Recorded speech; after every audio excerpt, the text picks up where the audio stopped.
Hi hello friends, welcome back to Gubbi vlog. ನಾನು ಇವತ್ತು ಮಾಡ್ತಿರ್ಕಂಥ recipe ನೋಡ್ತಾ ಇದ್ರೆ ಗೊತ್ತಾಗಿರ್ಬೇಕು ನಿಮಗೆ. ಪಲಾವ್ ಅಂತ. ಇದು ಯಾವುದೇ ತರಕಾರಿ ಇಲ್ಲದ ಸಮಯದಲ್ಲಿ ಮಾಡ್ತಕ್ಕಂತಹ ಪಲಾವು, ಪುದೀನ ರೈಸು. ಇದು ಹೇಗೆ ಮಾಡೋದು ಅಂತ ನೋಡೋಕ್ಕಿಂತ ಮುಂಚೆ ಯಾರ್ಯಾರು ನಮ್ಮ ಚಾನಲ್ ಸಬ್ಸ್ಕ್ರೈಬ್ ಆಗಿರಲ್ಲ ಪ್ಲೀಸ್ ಸಬ್ಸ್ಕ್ರೈಬ್ ಆಗಿ, ಲೈಕ್ ಮಾಡಿ, ಹಾಗೆ ಶೇರ್ ಮಾಡಿ, ಕೊನೆಯಲ್ಲಿ ಕಮೆಂಟ್ ಮಾಡೋದನ್ನ ಮರಿಬೇಡಿ. ನೋಡ್ತಾ ಇದ್ರೇ ತಿನ್ನಬೇಕು ಅನಿಸ್ತಿದೆ. ದೊಡ್ಡೋರಿಂದ ಚಿಕ್ಕವರವರೆಗೂ ಇಷ್ಟಪಟ್ಟು ತಿಂತಕ್ಕಂತಹ ರೈಸ್ ಇದು.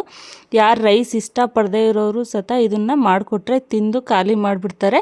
ಇದು ಹೇಗೆ ಮಾಡೋದು ಅಂತ ನೋಡ್ತಾ ಹೋಗೋಣ ಬನ್ನಿ. ನಾವಿವತ್ತು ಪುದೀನ ರೈಸ್ ಮಾಡ್ತಾಯಿದ್ದೀವಿ. ಆ ಪುದೀನ ರೈಸ್ಗೆ ಮಿಕ್ಸಿ ಜಾರ್ ತೊಗೊಂಡು ಆ ಮಿಕ್ಸಿ ಜಾರ್ಗೆ ಪುದೀನಾನ ಏನು ಚೆನ್ನಾಗಿ ತೊಳೆದಿಟ್ಕೊಂಡಿರ್ತೀವಲ್ಲ ಪುದೀನನ ಹಾಕ್ಬಿಡೋಣ. ಪುದೀನ ಚೆನ್ನಾಗಿ ತೊಳ್ಕೊಬೇಕು, ಯಾಕಂದರೆ ಮಣ್ಣು ಇರುತ್ತಲ್ವ ಕೆಳಗಡೆ, ಜಾಸ್ತಿ ಮಣ್ಣಿರುತ್ತೆ ಅದರಲ್ಲಿ. 2ರಿಂದ 3 ಸರಿ ತೊಳ್ಕೊಳ್ಳಿ ಚೆನ್ನಾಗಿ. ನೆಕ್ಸ್ಟ್ ಅದು ಹಾಕ್ತಿದ್ದಂಗೆಲ್ಲ ಒಂದು ಸ್ವಲ್ಪ ಕೊತ್ತಂಬರಿ ಸೊಪ್ಪನ್ನ ಚೆನ್ನಾಗಿ ತೊಳ್ಕೊಳ್ಳಿ. ಜಾಸ್ತಿ ಹಾಕೋದು ಬೇಡ, ಕೊತ್ತಂಬರಿ ಸೊಪ್ಪು ಸ್ವಲ್ಪ ಟೇಸ್ಟಿಗಷ್ಟೇ. ಇದು ಪುದೀನ ರೈಸ್ ಆಗಿರೋದ್ರಿಂದ ಪುದೀನಾನ ಜಾಸ್ತಿ ಹಾಕೋಣ. ಕೊತ್ತಂಬರಿ ಸೊಪ್ಪು ಅದ್ರ ಕಾಲು ಭಾಗದಷ್ಟು ಹಾಕೋಣ. ಕಾಲು ಭಾಗಕ್ಕಿಂತ ಸ್ವಲ್ಪ ಕಡಿಮೆನೇ ಹಾಕ್ಕೊಳ್ಳಿ, ಪರವಾಗಿಲ್ಲ. ಒಟ್ಟು ಪುದೀನ ಜಾಸ್ತಿ ಇರಬೇಕು, ಕೊತ್ತಂಬರಿ ಸೊಪ್ಪು ಕಡಿಮೆ ಹಾಕೋಣ. ಇವಾಗ ನಾವು ಅದ್ರ ಜೊತೆಗೆ ಈ ಶುಂಠಿ ಬೆಳ್ಳುಳ್ಳಿ ಏನು ತೊಗೊಂಡಿದ್ವಲ್ಲ, ಶುಂಠಿ ಬೆಳ್ಳುಳ್ಳಿನ ಹಾಕ್ಕೊಳ್ಳೋಣ. ನೆಕ್ಸ್ಟು ಖಾರಕ್ಕೆ ನಮಗೆ ಹಸಿಮೆಣ್ಸಿಕಾಯಿ ಹಾಕ್ಕೊಳ್ಳೋಣ. ಹಸಿಮೆಣ್ಸಿಕಾಯಿ ನಿಮ್ಮ ಖಾರಕ್ಕೆ ಎಷ್ಟು ಬೇಕೋ ಅಷ್ಟು ಟೇಸ್ಟಿಗೆ ಹಾಕ್ಕೊಳ್ಳಿ. ನನಗೆ ಎಷ್ಟು ಬೇಕೋ ಅಷ್ಟು ನಾನು ಟೇಸ್ಟಿಗೆ ಹಾಕ್ಕೊಂಡಿದ್ದೀನಿ. ನೀವು ಅಷ್ಟೇ ನಿಮ್ಮ ಟೇಸ್ಟ್ ನೋಡ್ಕೊಂಡ್ಬಿಟ್ಟು ನೀವು ಹಾಕ್ಕೊಳ್ಳಿ.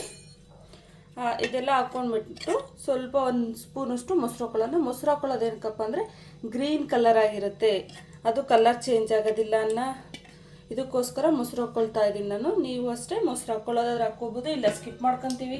ನಮಗೆ ಮೊಸರು ಅಂದರೆ ಇಷ್ಟ ಇಲ್ಲ ಅಂದರೆ ಸ್ಕಿಪ್ ಮಾಡ್ಕೋಬೇಕು. ನಾವಿವಾಗ ಇಷ್ಟೆಲ್ಲ ಹಾಕ್ಬಿಟ್ಟು ಇವಾಗ ರುಬ್ಕೊಳ್ಳೋಣ. ಒಂದು ಮಿಕ್ಸಿಗೆ ಚೆನ್ನಾಗಿ ರುಬ್ಕೊಳ್ಳೋಣ. ನೋಡಿ ನಾನು ಇವಾಗ ರುಬ್ಕೊಂಡಿದ್ದೀನಿ ಚೆನ್ನಾಗಿ. ಈ ಥರ ನುಣ್ಣಗೆ ರುಬ್ಕೊಂಡ್ರೆ ಸಾಕಾಗುತ್ತೆ. ಬನ್ನಿ ನೋಡ್ತಾ ಹೋಗೋಣ ಹೇಗೆ ಮಾಡೋದು ಅಂತ. ಸ್ಟವ್ ಆನ್ ಮಾಡಿಬಿಟ್ಟು ಒಂದು ಕುಕ್ಕರ್ ಇಡ್ತಾ ಇದ್ದೀನಿ. ಚಿಕ್ಕ ಕುಕ್ಕರ್ ಇಟ್ಕೊತಿದ್ದೀನಿ, ಸ್ವಲ್ಪನೇ ಮಾಡ್ತಾ ಇರೋದಲ್ಲ. ಆ ಕುಕ್ಕರಿಗೆ 1-2 ಟೇಬಲ್ ಸ್ಪೂನಷ್ಟು ಎಣ್ಣೆ ಹಾಕೋಣ. ನೀವು ಅಡುಗೆಗೆ ಯಾವ ಆಯಿಲ್ ಬಳಸ್ತೀರಾ ಅದನ್ನು ಹಾಕ್ಕೊಳ್ಳಿ.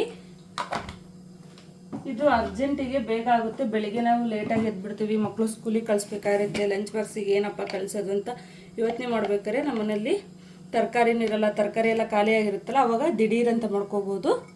1-2 ಟೇಬಲ್ ಸ್ಪೂನಷ್ಟು ತುಪ್ಪ ಹಾಕ್ತಿದ್ದೀನಿ. ಬೇಗ ಮಾಡ್ಕೋಬೋದು ಮತ್ತು ಅಷ್ಟೇ ಟೇಸ್ಟು ಅಷ್ಟೇ ಚೆನ್ನಾಗಿರುತ್ತೆ. ರೈಸ್ ಬಾತ್ ಇದು ಭಾಳ ಟೇಸ್ಟಿಯಾಗಿರುತ್ತೆ. ಇದು ಸ್ವಲ್ಪ ಎಣ್ಣೆ ಕಾಯಲಿ ಚೆನ್ನಾಗೆ. ನೋಡಿ ಎಣ್ಣೆ ಚೆನ್ನಾಗಿ ಕಾದಿದೆ ಅನಿಸುತ್ತೆ. ನಾವು ಇವಾಗ ಏನು ಪಲಾವ್ ಎಲೆ ತೊಗೊಂಡಿದ್ವಿ. ಸ್ವಲ್ಪ ಪಲಾವ್ ಎಲೆ, ಸ್ವಲ್ಪ ಸ್ಪೈಸಸ್ ಆ್ಯಡ್ ಮಾಡೋಣ.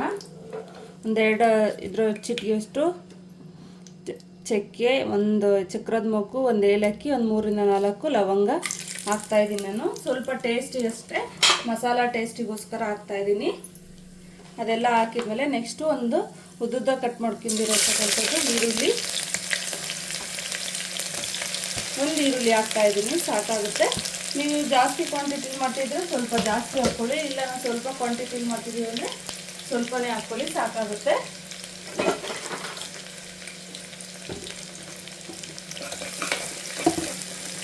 ಅದು ಸ್ವಲ್ಪ ಈರುಳ್ಳಿ ಕಲರ್ ಚೇಂಜ್ ಆಗೋವರೆಗೂ ಇಲ್ಲಿ,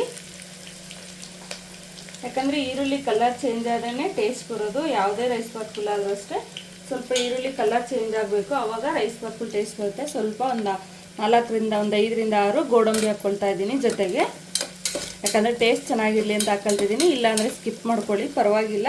ಹಾಕ್ಲೇಬೇಕು ಅಂತ ಏನಿಲ್ಲ, ಸ್ಕಿಪ್ ಮಾಡ್ಕೋಬೋದು. ಟೇಸ್ಟ್ ಚೆನ್ನಾಗಿರುತ್ತೆ ಅಂತ. ತರಕಾರಿ ಏನಿರಲ್ಲ, ಒಂದು ಸ್ವಲ್ಪ ಗೋಡಂಬಿ ಹಾಕಿದ್ರೆ ಮಕ್ಕಳು ಇದರಲ್ಲಿ ಹಾಕಿರೋದು ತಿಂತಾರಲ್ವ. ಮಕ್ಕಳಿಗೆ ಹಂಗೆ ಕೊಟ್ಟರೆ ತಿನ್ನಲ್ಲ, ಏನೇ ಒಂದಾದರೂ ಹಿಂಗಾದ್ರೂ ಹಾಕ್ಕೊಟ್ರೆ ತಿಂತಾರೆ ಅನ್ನೋದಕ್ಕೋಸ್ಕರ ಹಾಕ್ಕೊಳ್ಳೋದು ಅಷ್ಟೇ. ನಿಮ್ಮ ಹತ್ರ ಇಲ್ಲಾಂದರೆ ಸ್ಕಿಪ್ ಮಾಡ್ಕೋಬೋದು, ಪರವಾಗಿಲ್ಲ. ಟೇಸ್ಟ್ ಮಾತ್ರ ಭಾಳ ಚೆನ್ನಾಗಿರುತ್ತೆ. ಒಂದು ಸರಿ ಮಾಡಿಕೊಟ್ರೆ ಸಾಕು, ಪದೇ ಪದೇ ಕೇಳ್ತಾ ಇರ್ತಾರೆ. ಅದೇ ಥರ ನನ್ನ ಮಗಳು ಒಂದು ಸರಿ ಮಾಡಿಕೊಟ್ಟಿದ್ದೆ ನಾನು, ಮತ್ತೆ ಬೇಕು ಅಂತ ಕೇಳ್ತಾನೆ ಇರ್ತಾಳೆ. ಅದಕ್ಕೋಸ್ಕರ ನಿಮಗೂ ಒಂದ್ಸರಿ ಮಾಡಿ ತೋರಿಸೋಣ ಅಂತ ಮಾಡ್ತಾಯಿದ್ದೀನಿ. ಇದು ನಿಮಗೂ ಅನುಕೂಲ ಆಗ್ಬೋದು ಅಂತನ. ಇವಾಗ ನಾವೇನು ಈ ಮಸಾಲೆ ರುಬ್ಬಿಟ್ಕೊಂಡಿದ್ವಲ್ಲ, ಈ ಮಸಾಲೆನ ಹಾಕೋಣ. ಆ ಮಸಾಲೆಗೆ ಹಸಿ ಸ್ಮೆಲ್ಲೆಲ್ಲ ಹೋಗ್ಬೇಕಲ್ವ, ಅದಕ್ಕೆ ಇವಾಗಲೇ ಹಾಕ್ಬಿಡೋಣ. ಇದಕ್ಕೇನು ತರಕಾರಿ ಹೆಚ್ಕೊಳ್ಳಿ ಅದು ಮಾಡ್ಕೊಳ್ಳಿ ಅನ್ನೋದು ಮಸಾಲೆ ಎಲ್ಲ ಜಾಸ್ತಿ ಜೋಡಿಸ್ಕೋಬೇಕು ಅನ್ನೋದೇ ಇಲ್ಲ. ಪಟ ಪಟ ಅಂತ ನಮ್ಮ ಹೆಂಗಿದ್ರು ಬೆಳ್ಳುಳ್ಳಿ ಯಾವಾಗಲೂ ಸುಲಿದಿಟ್ಕೊಂಡಿರ್ತೀವಲ್ವ, ಮನೆಯಲ್ಲಿ ಬೆಳ್ಳುಳ್ಳಿ ಇರುತ್ತೆ, ಕೊತ್ತಂಬರಿ ಸೊಪ್ಪು ಇದ್ದೇ ಇರುತ್ತೆ, ಪುದೀನ ಸೊಪ್ಪು ಇರುತ್ತೆ. ಏನಿಲ್ಲ, ಏನು ತರಕಾರಿ ಇಲ್ಲ ಅಂದರೆ ಆ ಐಟಮ್ಸ್ ಇದ್ದೇ ಇರುತ್ತಲ್ವ ಮನೆಯಲ್ಲಿ. ಅರ್ಜೆಂಟಿಗೆ ಬೇಗ ಮಾಡ್ಕೋಬೋದು. ಇದು ಸ್ವಲ್ಪ ಹಸಿ ಸ್ಮೆಲ್ ಹೋಗೋದು, ಕುದೀಲಿ ಚೆನ್ನಾಗಿ. ನೋಡಿ ಇದು ಚೆನ್ನಾಗಿ ಕುದಿ ಬರ್ತಾ ಇದೆ ಅಲ್ಲ, ಇವಾಗ ಹಸಿ ಸ್ಮೆಲ್ಲೆಲ್ಲ ಹೋಗಿರುತ್ತೆ. ಇವಾಗ ನಾವು ಅಕ್ಕಿನ ಏನು ವಾಶ್ ಮಾಡಿ ಇಟ್ಕೊಂಡಿದ್ವಲ್ಲ, ಇವು ಅಕ್ಕಿ ಹಾಕ್ಕೊಳ್ಳೋಣ. ನಿಮ್ಮ ಮನೆಯಲ್ಲಿ ನೀವು ಎಷ್ಟು ಜನ ಇದ್ದೀರಾ ಅಷ್ಟು ಜನಕ್ಕೆ ನೋಡಿಬಿಟ್ಟು ಆ ಕ್ವಾಂಟಿಟಿಲಿ ಹಾಕ್ಕೊಳ್ಳಿ. ನಾನಿಲ್ಲಿ 1 ಲೋಟ ಹಾಕಿದ್ದೀನಿ ಅಕ್ಕಿನ, ಒಂದು ಕಾಲು ಲೋಟದಷ್ಟು ಹಾಕಿದ್ದೀನಿ.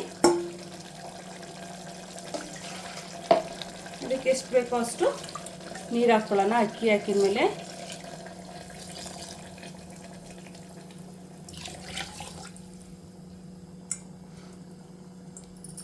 ಒಂದು 10 ಮಿನಿಟ್ಸಲ್ಲೆಲ್ಲ ಆಗೋಗ್ಬಿಡುತ್ತೆ ಬೇಗ. ಇದು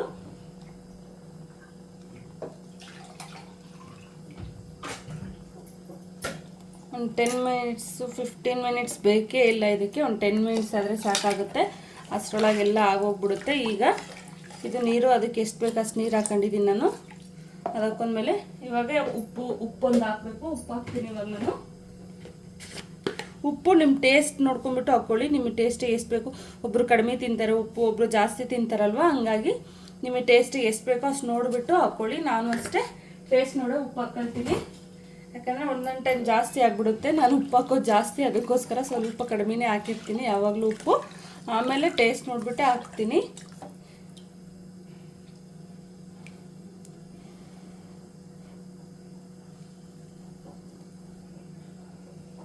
ನಾನು ಟೇಸ್ಟ್ ನೋಡಿದ್ರೆ ಉಪ್ಪೇನೂ ಇಲ್ಲ ಅನಿಸ್ತಾ ಇದೆ, ಅದಕ್ಕೋಸ್ಕರ ಉಪ್ಪು ಇನ್ನೊಂದು ಸ್ವಲ್ಪ ಹಾಕ್ತಾ ಇದ್ದೀನಿ.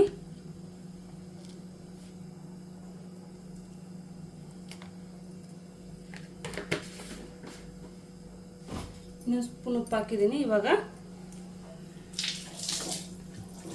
ಉಪ್ಪು ಮಸಾಲೆ ಎಲ್ಲ ಹಾಕಿದ್ಮೇಲೆ ಈಗ ಕುಕ್ಕರ್ ಕ್ಯಾಪ್ ಹಾಕಿ ಕ್ಲೋಸ್ ಮಾಡಿಡೋಣ. 2 ವಿಜಲ್ ಕೂಗ್ಸೋಣ, ಸಾಕಾಗುತ್ತೆ. 2 ವಿಜಲ್ ಬಂದರೆ ಸಾಕು, ಇದು ಪುದೀನ ರೈಸ್ ರೆಡಿ ಆಗುತ್ತೆ. ಅಷ್ಟೊತ್ತಿಗೆ ನಾವು ಇನ್ನೊಂದು ಬೇರೆ ಕೆಲಸ ಮಾಡ್ಕೊಳ್ಳೋಣ. ನೋಡಿ ವಿಜಲ್ ಆಗ್ತಾ ಇದೆ. ಇವಾಗ 1 ವಿಜಲ್ ಆಗಿದೆ, ಇನ್ನೊಂದು ವಿಜಲ್ ಹೊಡ್ಸ್ಕೊಳ್ಳೋಣ, ಸಾಕಾಗುತ್ತೆ.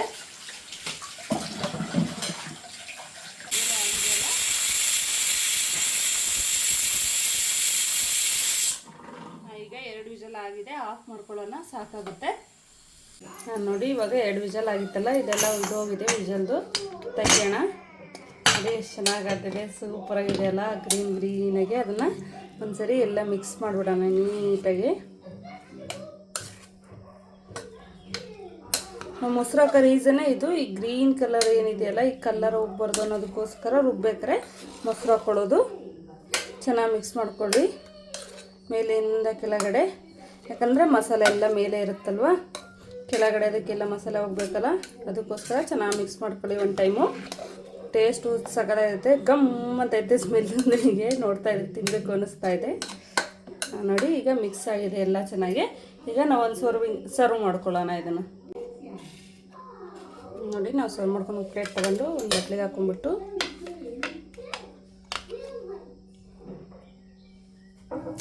ನೋಡಿ ಸೂಪರಾಗಿ ಕಾಣ್ತಿದೆ ಅಲ್ಲ ಟೇಸ್ಟು. ನೋಡ್ತಾ ಇದ್ರೆ ಅದ್ರ ಜೊತೆಗೆ 1-2 ಈರುಳ್ಳಿ ಇಟ್ಕೊಂಡ್ಬಿಟ್ಟು ತಿಂತಾ ಇದ್ರೆ, ಸ್ವಲ್ಪ ಮೇಲ್ಗಡೆ ನಿಂಬೆಹಣ್ಣು ಹಾಕ್ಕೊಂಡು ತಿಂದರೆ ಟೇಸ್ಟು ಸೂಪರಾಗಿರುತ್ತೆ, ಚೆನ್ನಾಗಿರುತ್ತೆ. ನೀವು ಒಂದ್ಸರಿ ಮನೆಯಲ್ಲಿ ಟ್ರೈ ಮಾಡಿ ನೋಡಿ, ಹೇಗಿತ್ತು ಅಂತ ಕಮೆಂಟ್ ಮಾಡಿ ತಿಳಿಸಿ. ನೋಡಿ ಎಷ್ಟು ಚೆನ್ನಾಗಿದೆ, ನೋಡ್ತಾ ಇದ್ರೇ ತಿನ್ನಬೇಕು ಅನಿಸ್ತಿದೆ. ಮಕ್ಕಳು ಅಷ್ಟೇ ಇಷ್ಟಪಟ್ಟು ತಿಂತಾರೆ. ತಪ್ಪದೆ ಮರೆಯದೆ ಮಾಡಿ ನೀವು ಒಂದ್ಸರಿ ಹೇಗಿತ್ತು ಅಂತ ಕಮೆಂಟ್ ಮಾಡಿ ತಿಳಿಸಿ. Thank you for watching my channel.